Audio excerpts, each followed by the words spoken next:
बिस्मिल्लाहिर्रहमानिर्रहीम, अस्सलाम वालेकुम। आज जिस टॉपिक पे हम बात करने वाले हैं ये प्रेजेंट इंडेफिनिट का यूज़ है कि इस टेंस को हम किन किन सिचुएशंस में यूज़ कर सकते हैं।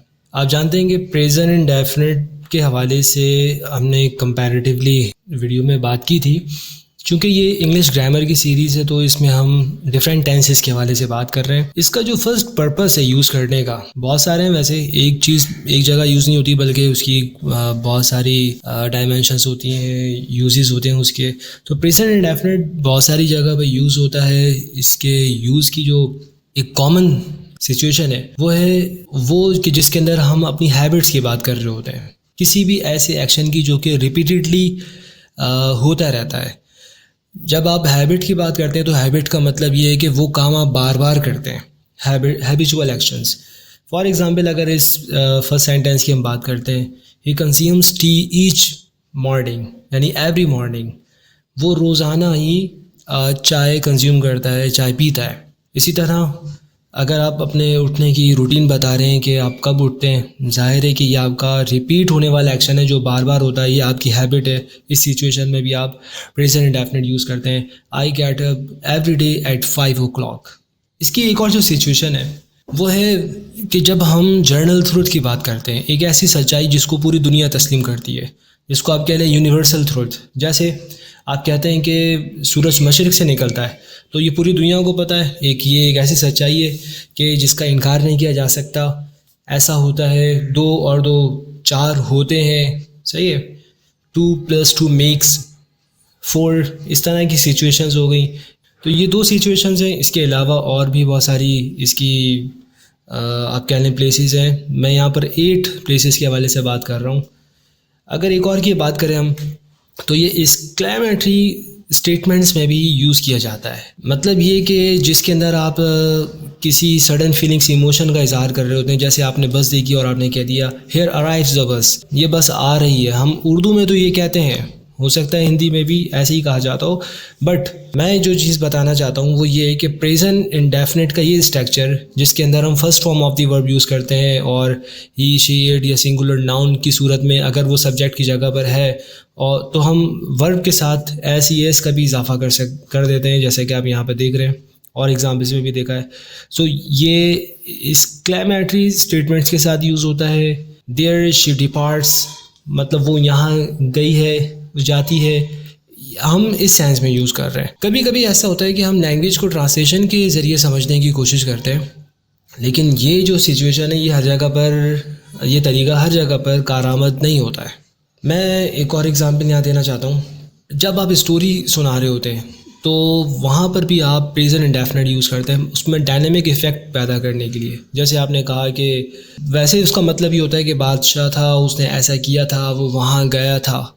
लेकिन कभी कभी आप स्टोरी को प्रेजेंट इंडेफिनिट के स्ट्रक्चर के साथ यूज़ करते हैं, सुनाते हैं। वो इस तरह कि वो आता है और फिर वो देखता है और देखने के बाद वो फिर चला जाता है। मतलब ये उसकी हैबिट की बात नहीं हो रही है। ये आप स्टोरी टेलिंग में पास्ट इंडेफिनिट की जगह प्रेजेंट इंडेफिनिट यूज़ करते हैं बस वो वाला इफ़ेक्ट देने के लिए, लेकिन मतलब वही वाला होता है उसका, सही। तो ये 4 सिचुएशंस हैं। इसके अलावा और भी सिचुएशंस हैं जहाँ हम यूज़ करते हैं। 5वीं जो सिचुएशन है वो उस जगह पर जहाँ पर आप किसी शेड्यूल की बात कर रहे हैं, अब अपकमिंग अक्रेंसेस, जो कि ये कह लें कि फ़िक्स है। जैसे आप बता रहे हैं किसी को कि गेम 9 बजे स्टार्ट होता है, इसका मतलब है कि होने वाला है। ट्रेन का इंतज़ार कर रहा है कोई स्टेशन पर और आप कहते हैं उसको कि ट्रेन इतने बजे रवाना होती है, मतलब आज भी इतने बजे आएगी। तो उस सिचुएशन में मतलब ये होता है कि ट्रेन 5 बजे आ रही है, मतलब 5 बजे आती है। मैं यहाँ पर एक छोटी सी एग्जांपल देता हूँ आगे बढ़ने से पहले। एक जैसे मैं उर्दू की बात करता हूँ, उसमें एक स्ट्रक्चर है जिसको आप इंट्रोगेटिव देखते हैं, लेकिन वो नेगेटिव सेंस में यूज़ किया जाता है। जैसे अगर आपसे कोई पूछे कि क्या हुआ, कल तुम गए थे, और आप कहते हैं जवाब में कि कहाँ गए, तो कहाँ गए का मतलब है नहीं गए, सही। कहाँ गए वैसे इंट्रोगेटिव है, लेकिन यूज़ किस सेंस में हो रहा है, वो नेगेटिव सेंस में। इसी तरह अगर आप बता रहे हैं कि ट्रेन इतने बजे आती है तो इसका मतलब है आप ये कहना चाहते हैं कि ट्रेन इतने बजे आ रही है, सही। इसका कैजुअल बताना भी वहाँ पर मकसद हो सकता है। एक और जो सिचुएशन है, जब आप कोटेशन इंट्रोड्यूस करवाते हैं तो वहाँ पर भी आप प्रेजेंट इंडेफिनिट यूज़ करते हैं। जैसे आपने कह दिया कि कीट सेज, कीट कहता है, ये कीट्स जो था, ये जॉन कीट्स एक शायर था, तो उसकी बात कि वो उसने क्या कहा था, आप सैड भी कह सकते हैं, बट आप कहते हैं कि कीट says a thing of beauty is a joy for ever. अब उसकी कोटेशन यहाँ पर आ गई।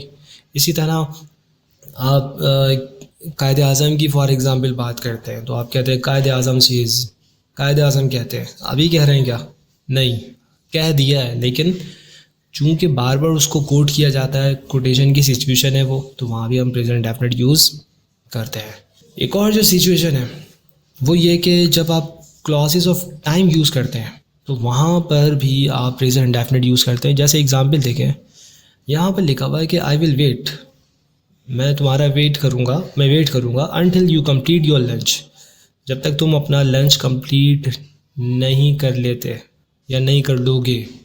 अब वैसे इसका मतलब ये है कि जब तक तुम नहीं कर लोगे, यू विल कंप्लीट कहना चाहिए था, मैंने इटैलिक किया हुआ, इसको ज़रा देखिएगा, अनटिल यू विल कंप्लीट होना चाहिए था, बट हम रूल है कि जहाँ पर आप इस तरह के वर्ड्स यूज़ करते थे ना, जो वैन, वाइल, जिसके बाद किसी एक्शन का जिक्र किया जा रहा है और वो टाइम से रिलेटेड है, जब वो आता है, तो जब वो आता है इसका मतलब है कि टाइम की बात हो रही है। सही है। सो इस सिचुएशन में ये बहुत सारे हैं, मैं इस पर एक अलग वीडियो बना दूंगा। तो इस सिचुएशन में जहाँ पर आप एक टाइम इंट्रोड्यूस करवा रहे हैं, जब तक तुम ऐसा नहीं कर लेते मैं ऐसा करूँगा, तो अनटिल, जब तक, सही है, ये क्लॉजेस ऑफ टाइम कहलाते हैं। इसी तरह एक और सिचुएशन है, वी विल वेट, हम इंतज़ार करेंगे, टिल ही कंप्लीट्स, ऐसा होना चाहिए था, मैंने इस ऐस नहीं लगाया यहाँ, ही कंप्लीट्स हिज वर्क, जब तक वो अपना काम मुकम्मल नहीं कर लेता।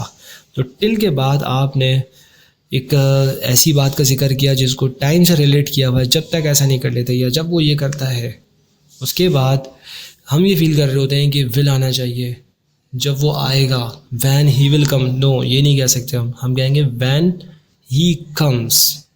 सही, मतलब जब टाइम की बात हो रही है उसके बाद आपने प्रेजेंट इंडेफिनिट यूज़ करना है टाइम क्लॉज में। एक और जो सिचुएशन है वो है क्लॉजेस ऑफ कंडीशंस, उसके अंदर भी रूल के मुताबिक ये यूज़ किया जाता है, लेकिन मीनिंग्स वो फ्यूचर इंडेफिनिट वाले दे रहा होता है। जैसे इफ़ इट रेन्स, अगर बारिश होती है, वी विल गेट वेट, तो हम गीले हो जाएंगे, मतलब ये है कि अगर बारिश होगी तो हम गीले हो जाएंगे। तो ये जो क्लॉज आप देख रहे हैं, इफ़ वाला क्लॉज, इफ़ इट रेन्स, तो इसका मतलब वैसे ये बन रहा है कि इफ़ इट विल रेन, लेकिन विल नहीं लगाया जाता जहाँ पर आप इफ़ लगा देते हैं। सो ये थी वो सिचुएशंस जिसके अंदर हम प्रेजेंट इंडेफिनिट यूज़ करते हैं। उम्मीद है कि आपको पसंद आई होगी।